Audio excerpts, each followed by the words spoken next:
Assalamualaikum warahmatullahi wabarakatuh. Kami dari kelompok 7 akan mempresentasikan tentang modul 7 pembahasan optik. Halo, perkenalkan nama saya Irma Maisaro, NIM 8376679989.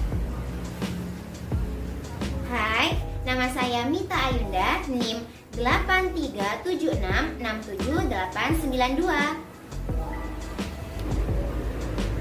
Halo, nama saya Sandra Luciana, NIM 8376688031. Hai, nama saya Yuli Aisyah Lardani, NIM 8376680017.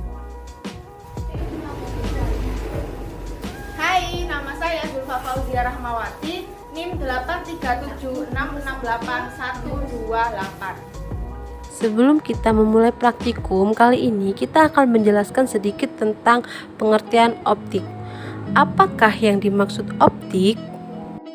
Optik adalah sifat yang berkaitan dengan cahaya. Sedangkan cahaya sendiri mempunyai pengertian, yaitu sebagian dari gelombang elektromagnetik yang karena sifat-sifat tertentu menyebabkan kita dapat melihat berbagai benda serta keindahan alam yang beraneka warna. Baik teman-teman, untuk kegiatan praktikum yang pertama adalah percobaan pemantulan cahaya. Tujuan dari kegiatan praktikum ini yang pertama adalah menjelaskan sifat-sifat cahaya. Yang kedua, menjelaskan sifat-sifat bayangan yang dihasilkan oleh cermin. Yang ketiga, menjelaskan sifat-sifat bayangan yang dihasilkan oleh lensa. Yang keempat, menentukan fokus cermin cekung. Dan yang terakhir adalah menentukan fokus lensa cembung.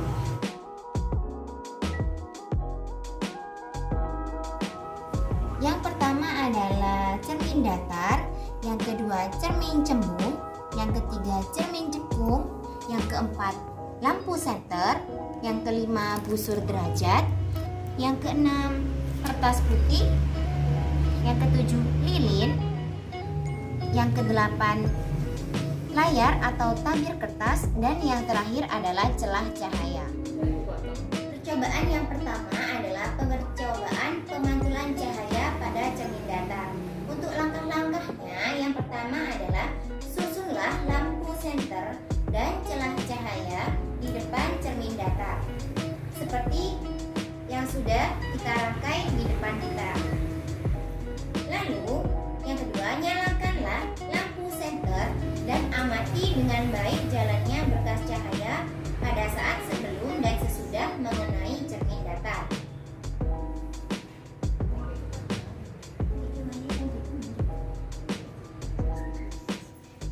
Langkah yang ketiga adalah gambarkanlah jalannya berkas sinar pada langkah 2 sehingga tampak sudut datang dan sudut pantulnya. Nah, berdasarkan percobaan tadi, setelah lampu senter dinyalakan, di sini terdapat sinar datang yang setelah mengenai cermin datar, akhirnya timbullah sinar pantul ke arah celah cahaya, sehingga dapat digambarkan sudut datang dan sudut pantulnya. Untuk mengukur besar sudut datang dan besar sudut pantul, kita bisa menggunakan cara seperti ini. Yang pertama, letakkan cermin datar seperti ini, lalu di depannya kita letakkan busur derajat. Lalu kita ukur. Untuk sudut datang 30 derajat, maka didapatkan sudut pantulnya juga 30 derajat. Untuk yang kedua, sudut datang sebesar 45 derajat.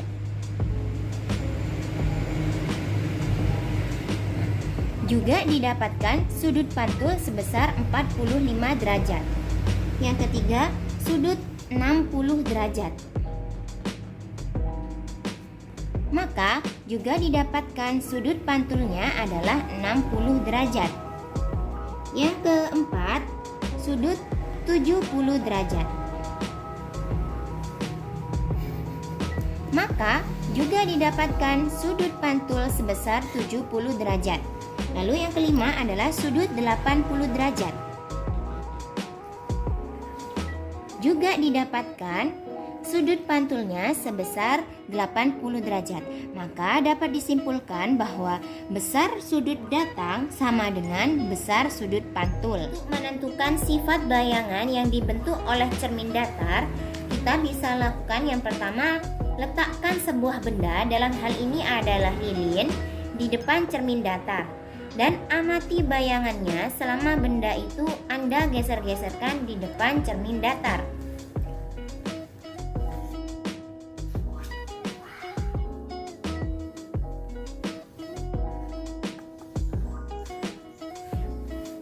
Maka didapatkan sifat bayangan yang dibentuk oleh cermin datar adalah maya, sama tegak, dan sama besar. Percobaan yang ketiga adalah percobaan pemantulan cahaya pada cermin cekung. Cermin cekung adalah cermin yang permukaannya cekung dan bersifat konvergen atau mengumpulkan sinar. Berikut percobaannya. Nah, ini terdapat cahaya di layar.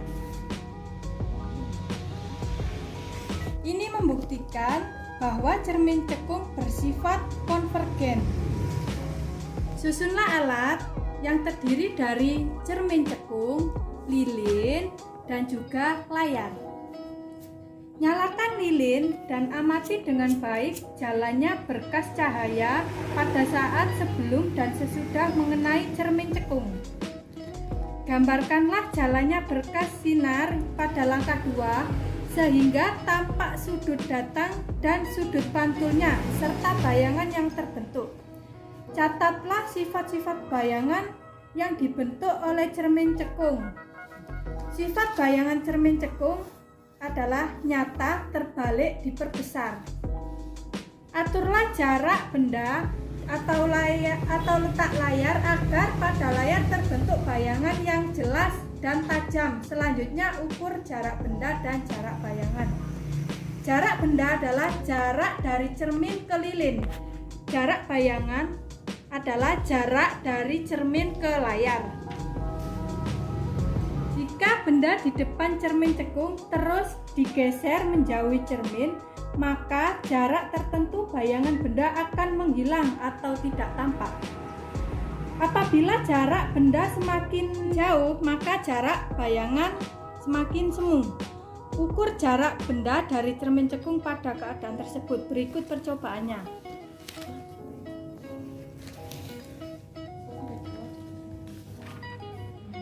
Jarak benda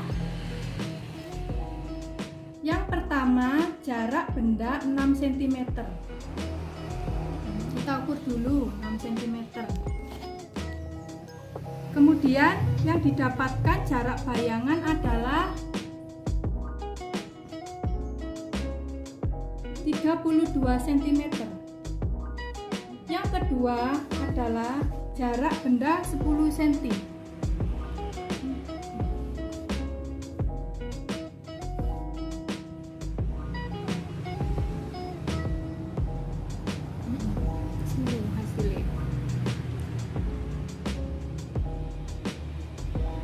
Jarak bayangan yang didapat adalah 18 cm atau semu.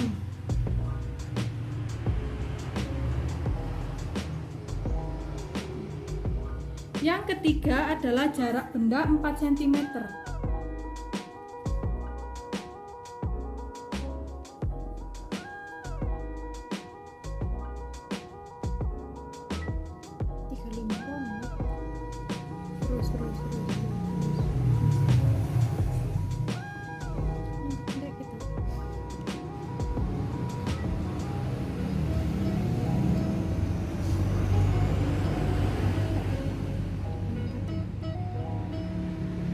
Jarak bayangan yang didapat adalah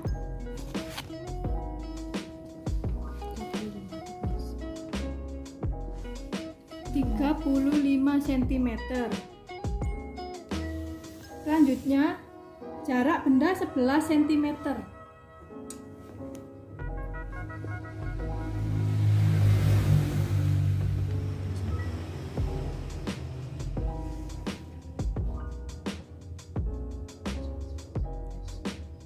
Jarak bayangan ditemukan semu, yaitu 21 cm. Cara menentukan sifat-sifat bayangan cermin cekung yaitu sifatnya nyata, terbalik, diperbesar. Berikut percobaannya. Bisa dilihat ya. Nah, seperti itu, guys. Kedua adalah percobaan pemantulan cahaya pada cermin cembung. Cermin cembung adalah cermin yang permukaannya cembung dan bersifat divergen atau menyebarkan sinar. Pada cermin cembung, bagian mukanya berbentuk seperti kulit bola, tetapi bagian muka cermin cembung melengkung keluar.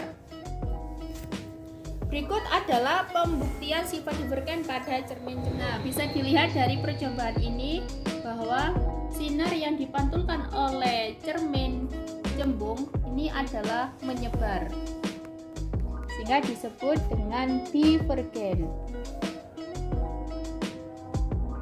Selanjutnya adalah percobaan pemantulan cahaya pada cermin cembung. Langkah yang pertama, susunlah alat seperti berikut ini. Yang kedua, nyalakanlah lilin dan amati dengan baik jalannya berkas cahaya pada saat sebelum dan sesudah mengenai cermin cembung.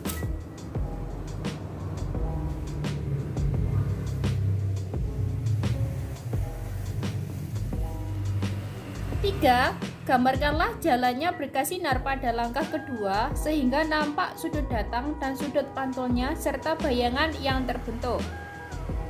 Yang keempat, catatlah bagaimana sifat-sifat bayangan yang dibentuk oleh cermin cembung tersebut. Nah, bisa dilihat sifat bayangan yang dibentuk oleh cermin cembung adalah maya, sama tegak, dan diperkecil.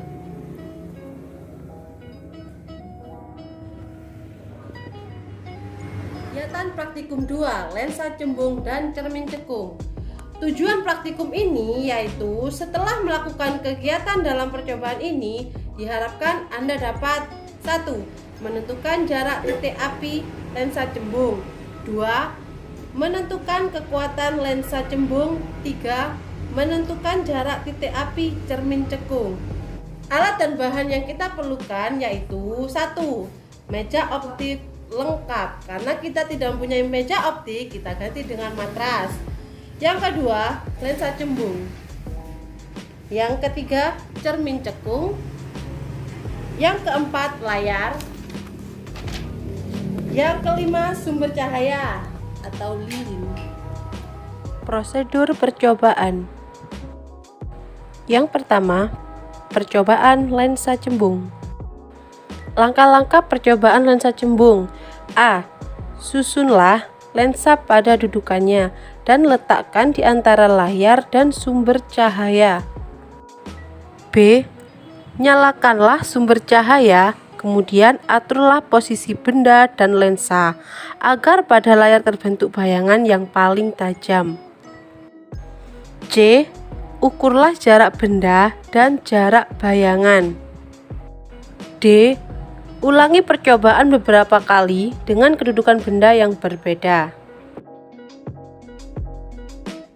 Jika jarak benda 4 cm, maka jarak bayangannya 13 cm. Kita bisa lihat bayangannya di sini. Ini adalah bayangan yang terbentuk. Yang kedua, jika jarak benda 5 cm, maka jarak bayangannya 14 cm.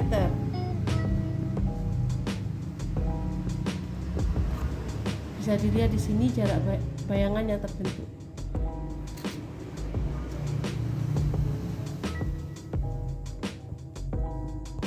Yang ketiga, jika jarak benda 7 cm, maka jarak bayangannya 16 cm.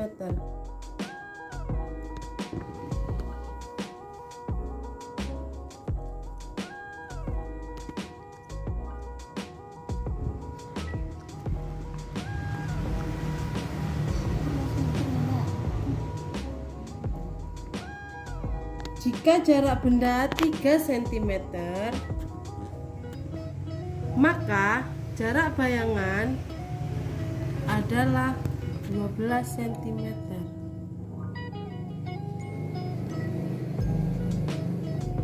Di sini kita bisa lihat lebih jelas lagi bayangan yang terbentuk. Yang kelima, jika jarak benda 6 cm, maka jarak bayangan 15 cm.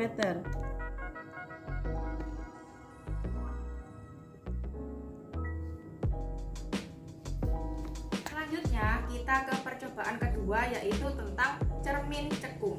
Nah, pertama-tama yang kita lakukan adalah susunlah alat seperti pada gambar. Kemudian yang kedua, nyalakanlah sumber cahaya dan aturlah kedudukan benda dan layar agar pada layar terbentuk bayangan paling tajam. Yang ketiga, ukurlah jarak benda atau S dan jarak bayangan atau S aksen. Yang keempat, ulangi percobaan beberapa kali dengan kedudukan benda yang berbeda. 2. Yang pertama, jarak benda 3 cm.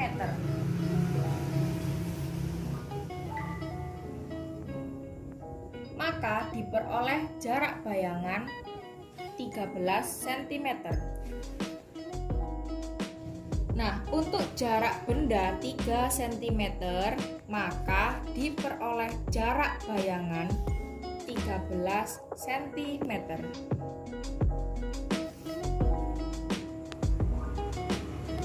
Yang kedua, jarak benda 4 cm, maka diperoleh bayangan 14 cm. Selanjutnya, jarak benda 5 cm akan diperoleh jarak bayangan 15 cm. Selanjutnya, jarak benda 6 cm akan memperoleh jarak bayangan 17 cm. Dan yang terakhir, jarak benda 7 cm akan memperoleh jarak bayangan 19 cm. Nah, itu dia percobaan yang dapat kami laksanakan. Nah, semoga bermanfaat untuk kalian semua. Apabila ada kurang lebihnya, kami mohon maaf yang sebesar-besarnya. Wassalamualaikum warahmatullahi wabarakatuh.